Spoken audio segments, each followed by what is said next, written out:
Hello everyone, and welcome to my talk, Visual Application Development in Rust with a bit of AI.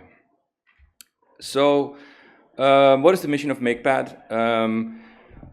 Makepad is a UI design stack or a design stack for Rust applications, and our mission is to make it AI accelerated. So, provide the workflow to work together with AI on your applications. I want to show two projects using Makepad, which you might have seen at the rest of the conference. This one is from Kevin's talk, Rubrix. It's a matrix client. All of this UI is rendering on Makepad's UI stack. Makepad is a complete replacement all the way from the platform layer on up for drawing applications, for rendering text, for rendering graphics. And here we see essentially a rich text scrolling, infinite scrolling content view with all of the features that you would need to build a full-fledged Jet client. And we also have Motion. It's a AI model front end that you can use to download and test and play with different AI models. It's been built by amongst others, Julian, who is presenting. As you can see, we have a fairly complex set of components and UI elements available, including code view widgets, animating panels, text controls. All of this stuff is, you have to imagine, completely written from scratch by our team and contributors. So, yeah, Makepad is already in use for, I would argue, relatively complex, full-featured applications. But Makepad is more than just a UI framework. Makepad is built out of two parts. Makepad Studio. You're actually looking at Makepad Studio right now. I will show it more in this presentation. And Makepad Framework. Makepad Framework is the UI, render stack, platform abstraction. It's all written in Rust, and it compiles in under 10 seconds on a modern Mac. So it's a very tight, clean application stack. So what can you compare Makepad Framework with? I think the easiest analogy is that it's our Flutter or React. It's an opinionated framework which uses two different languages. It uses our UI DSL, which is a little bit similar to CSS or HTML, and it uses Rust as the compiled language.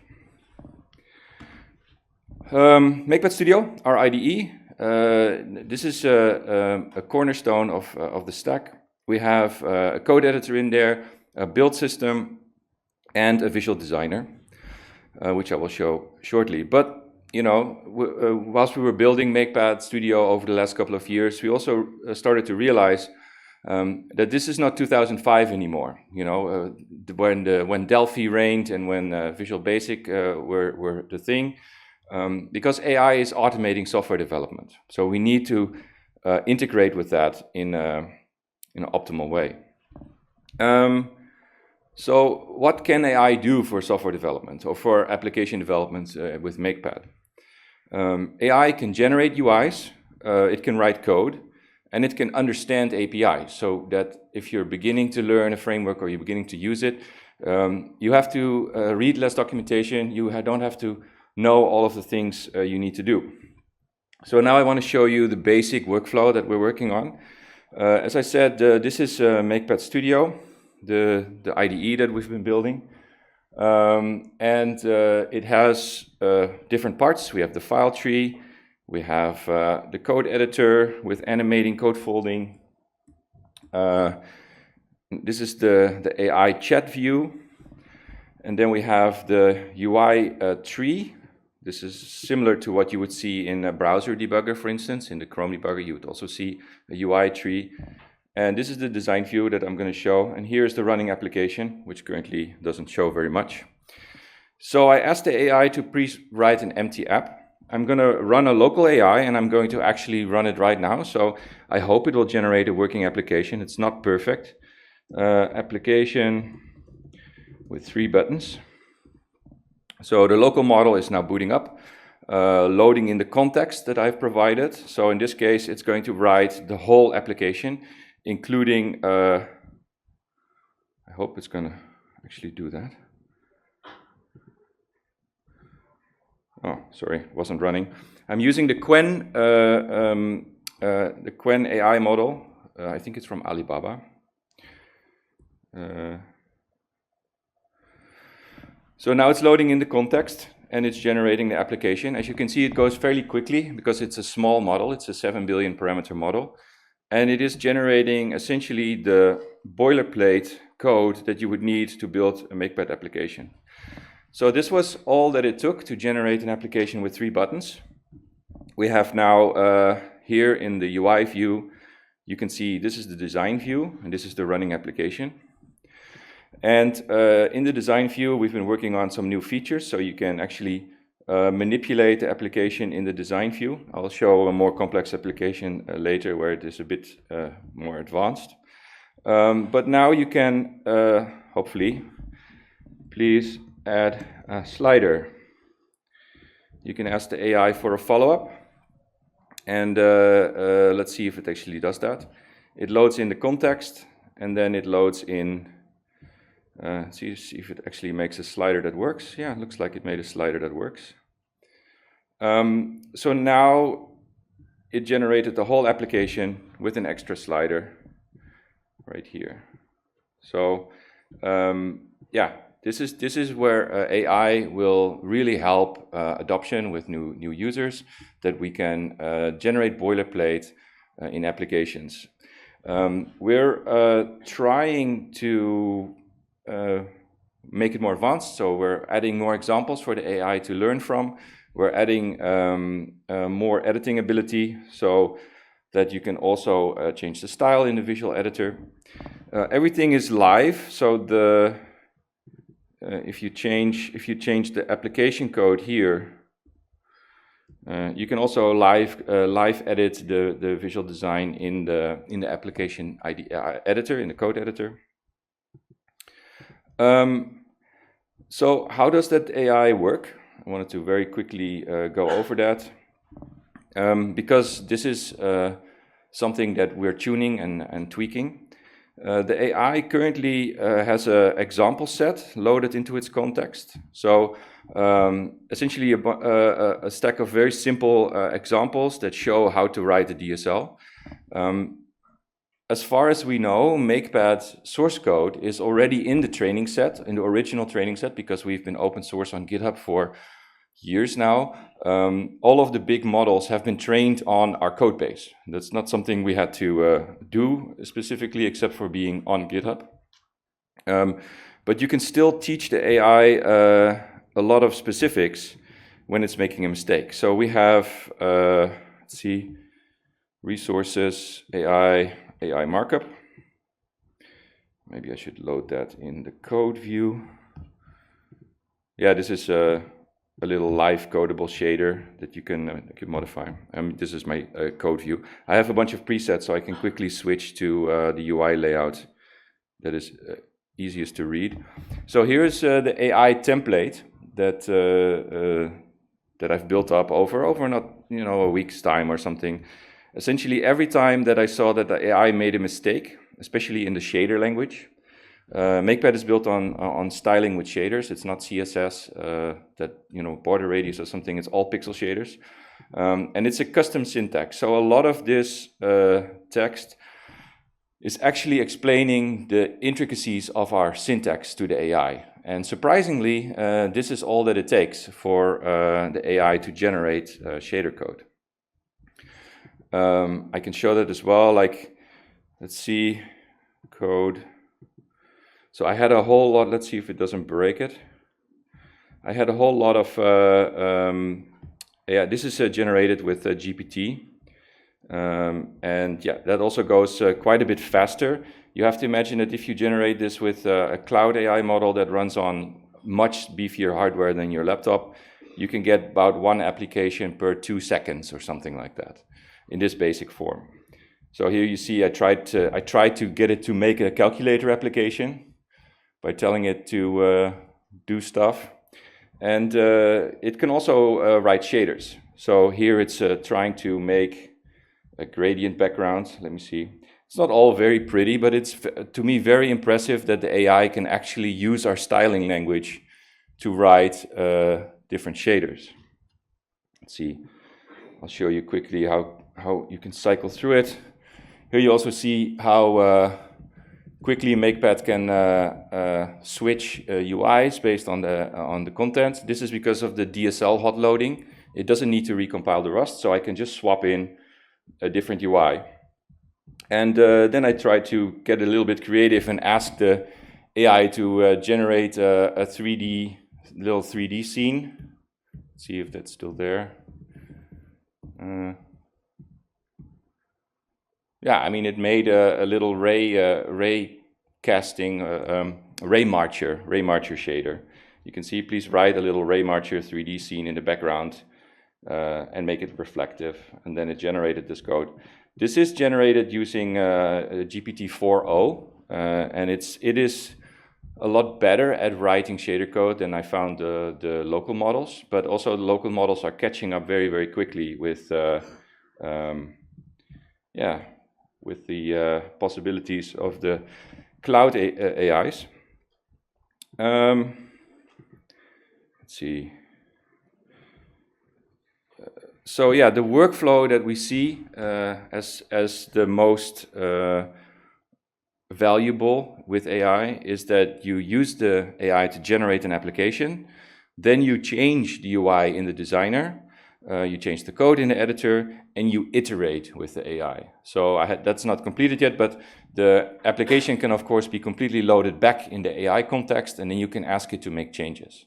And as long as the AI has enough good examples, and this is something we're building up, this will make it a much easier start for if you're beginning to use the framework. As I said, we also have more complex examples that are in our system. Let me see. This is, for instance, Arends. This is a synthesizer that we built, I think now 2 years ago or something. This was our first test of a more complex application. It has, it's a complete synthesizer. It also runs on web. And, but this is where you can see the UI designer and where we're taking it. So in this case, the UI design should be editable. Let's see if I can grab something. Hold on.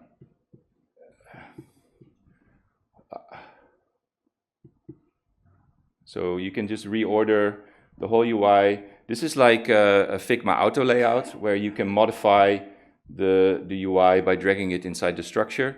It also modifies the source code when you do that. This is well, it's in work in progress, but it's getting close now, where the visual designer is fully part of the workflow. Right now, you don't see the application update.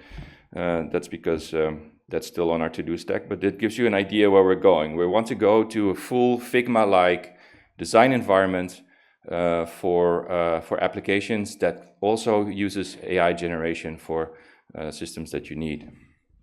So this is Arends. I can show you a little bit more about Makepad Studio. Makepad Studio, here you can start and stop applications. You can also, for instance, start Makepad Studio in Makepad Studio. This is what I actually use every day to develop the application. So yeah, here we see Makepad Studio inside Makepad Studio for, and even an application inside Makepad Studio, you see it glitches a little bit because the nesting of the nesting of the nesting of the applications. Yeah, the video card is not very happy about that. The architecture here is that applications are actually different processes. So this is a complete different process, but it's running on a texture inside the IDE. So it's similar to how browser architecture does different tabs. Makepad Studio can run an application in a special mode. I call this a standard in mode. It's using communication over standard in and out with the child process. And that means that if the child process crashes, my IDE doesn't crash, which is very important when you're making a software development tool. You know, we have lots of shaders. I'll show you the shader syntax a little bit. Hold on, code. Yeah, we have lots of shaders, so you write all of the shader code in the UI DSL, in the structure. Here, for instance, is the little pixel shader that we took from a tutorial on the internet, and it looks very much like GLSO. And this is the way you style a UI, just like the background gradient in the AI design that we have here. Let's see what the AI generated for us here. Yeah, see, the AI generated this pixel shader, and that allows you to then style every part of the application. And the AI can go pretty far. I expect that AI development is going to accelerate very quickly next year, so that styling things in creative ways will go far beyond the hello world that we have here now. Let's see. So what do I think the future is for this kind of technology? Testing applications and iterating with the AI is, of course, much nicer if the AI can see what it's doing. And there are vision models being released right now. The latest one is, I think, Llama 3.2 Vision that you can get in the open space. And that means that the vision model can see input. It can see sketches. It can see the application. So you can start iterating automatic design generation, including a vision loop. So when you say, I want the application to have 3 buttons in the center, the vision model can then verify that it actually did that. And if it didn't, it can try again or do something different.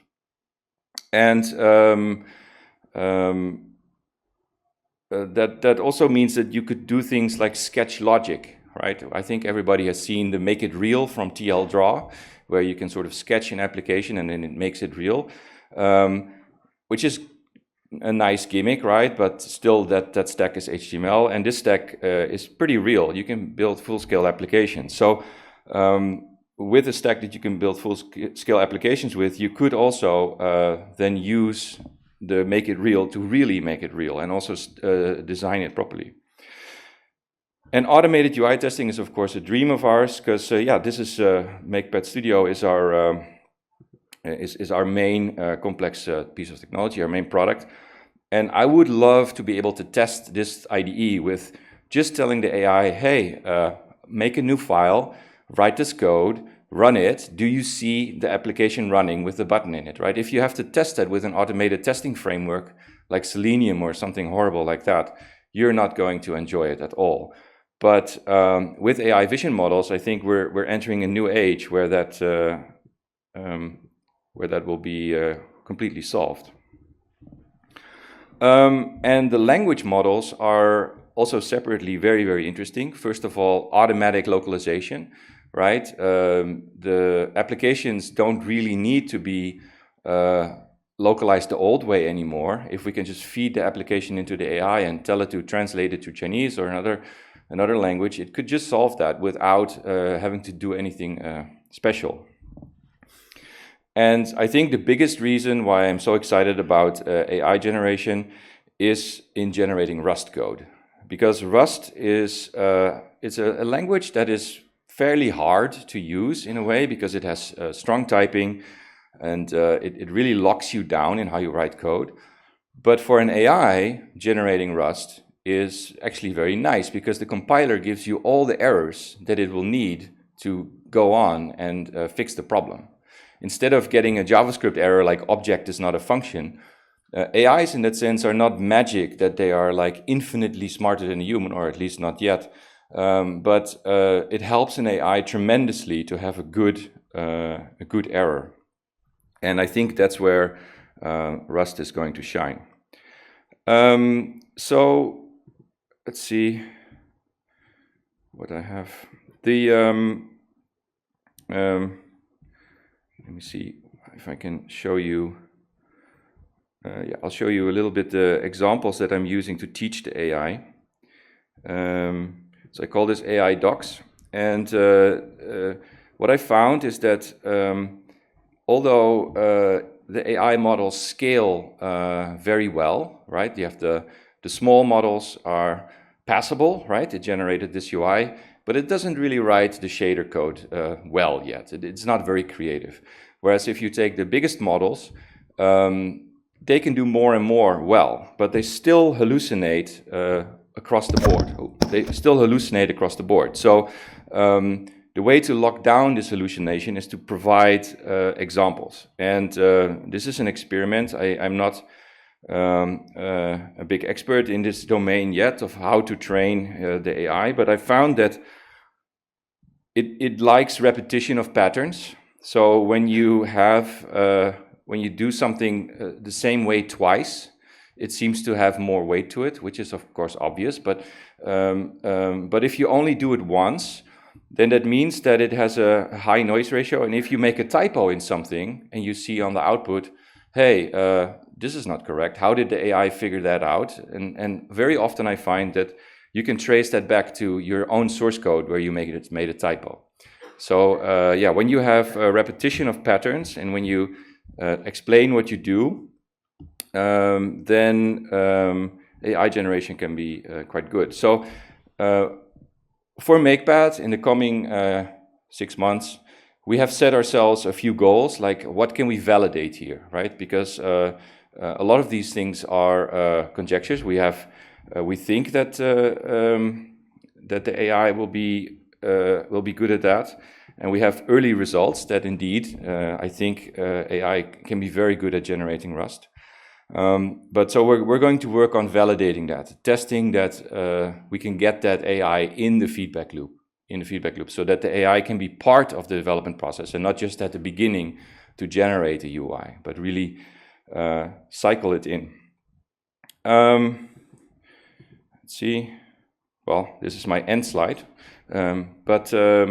Yeah, so if you want to look at Makepad, this is the repository.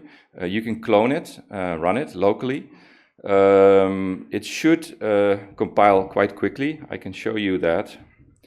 So here is Makepad.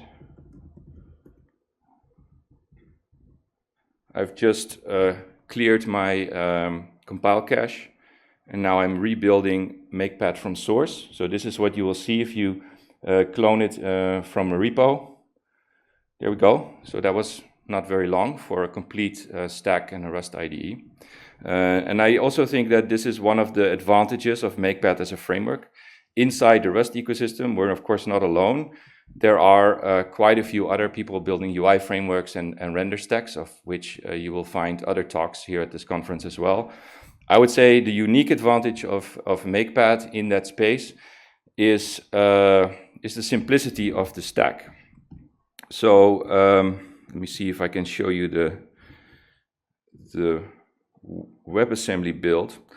As I said, like the simplicity of the stack is especially important if you run a WebAssembly build. I'm compiling now the synthesizer for WebAssembly. Let's see if it'll run. 8010.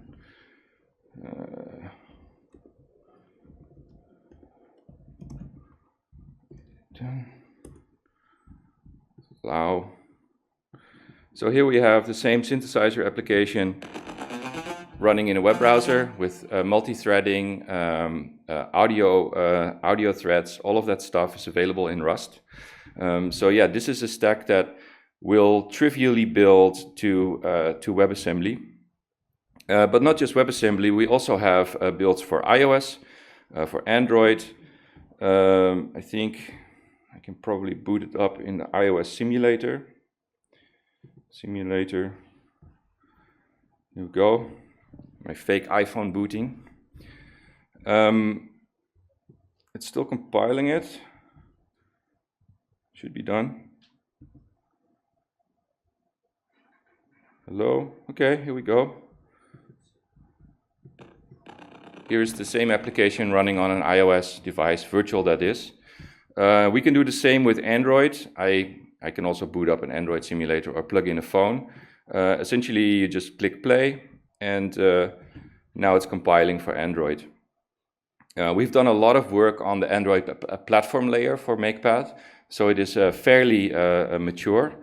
Yeah, if you just plug in your Android, it would boot up right now with the application. And so as you can see, Makepad Studio has all these build outputs. One of them is this opens the application in Makepad Studio. Oh wait, this doesn't work in this layout. This opens the application in Makepad Studio, but if you click release, it opens it as a full desktop application. So now it's a desktop application. You can also profile it, and we've also added support, or not me, contributors have added support for Open Harmony to Makepad as well. So you can probably test it out there. I don't know what the state completely is there, but we have the first steps working. And another very nice feature I find is because we have so many platforms, I use this feature a lot inside it. So you have, say, this application, and you want to check if it builds on all the platforms that we support. You just click check all. And now, thanks to the power of your multi-core processor, it is running 27 builds in parallel well, let's see how fast it goes. It is running, essentially, it's clicking play on all of the items in the list right now. Oh, that was it. That was 27 platforms built in or checked in Cargo. So as you can see, my tvOS build is producing a lot of warnings. iOS is okay, and Windows also has a warning, but it looks like I don't have any errors. So that means that on all platforms, Makepad now compiled your application.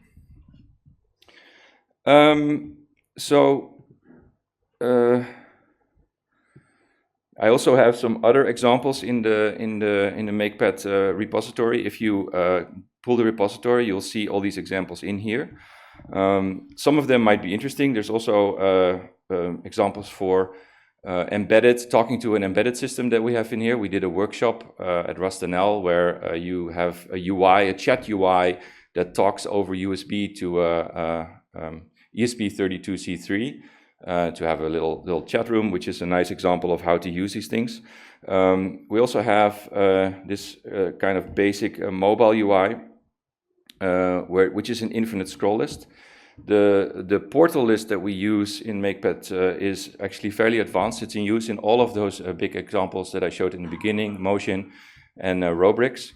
And I would say the design of the portal list is what makes these applications fast. Let me give you a very quick overview. I'll go into a little bit of detail here. So this application is built out of the DSL structures with style objects. Julian did a nice workshop yesterday showing how to build an application. I could have also used that design, but here you see the Rust code that is needed to build this. And this is also why I think AI is going to help a lot with writing boilerplate, because as you can see, Rust is not necessarily the nicest language for UI, but it is very, very sturdy. So once this works, and it is very, very fast, once this works, you can also trust it a lot more than your JavaScript code. Either way, this is the loop here, and it is a virtual viewport scroll list that can hold any kind of subcontent. So if you go, for instance, to the AI widget, this is the same widget, except now I'm using code editors as inline UI elements in the list, right? So Makepad is fully composable in that sense from a component point of view. You have a lot of components available. You have rich text views, code editors, image views. Also on mobile, we have video views. So yeah, I would say the process of proving out the framework is now in a fairly mature stage, right? I think the scalability is there, the speed is there, the mobile platforms are there. What we still have to do, there's quite a stack there yet, is on the build side, on building the actual application that goes into the App Store is still requires some work, because we need to package it, we need to sign it, we need to make the icon correct. So that is in a various state of completion. So you can't immediately grab it to build a mobile app with, but there's a lot of work going on to make that happen. So I think that is my overview. I think, let's switch to questions.